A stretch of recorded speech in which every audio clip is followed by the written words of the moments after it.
9. In their hearts, humans plan their course, but the Lord establishes their steps. Now, people say, well, if God's really in charge and he plans everything, then my choices don't count. Or people will say, since my choices count, God actually has not planned everything out. But the Bible says, no, it's not 50-50 God and humanity. It's not 80-20 or 20-80. It's 100% and 100%. It's 100% God, 100% you.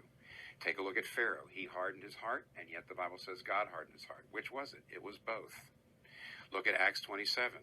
Paul says, God has told me that no one on this ship is going to die in this storm. And yet when the sailors try to go off into the lifeboat, he says, you better stay on here, we're all going to die. Do our choices matter? Yes. Is God totally in charge? Yes. And you know what's great about that? For me, it means on the one hand, if I thought everything was determined so that my choices didn't matter, I'd have no incentive to plan, to work, to make any effort.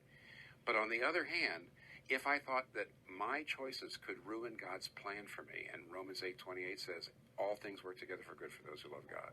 If I thought I could ruin his plan for me, I would be afraid to get out of bed in the morning. But this wonderful paradox by which Jesus Christ himself died, because he died by the foreordination of God, and yet he died because people crucified him and they were responsible for it. Jesus died and saved us through this paradox. Now I can live through this paradox, which is what I do counts, and yet God is working all things for my good and his glory. I can rest in that and yet still have every incentive to do everything with every fiber of my being for his glory.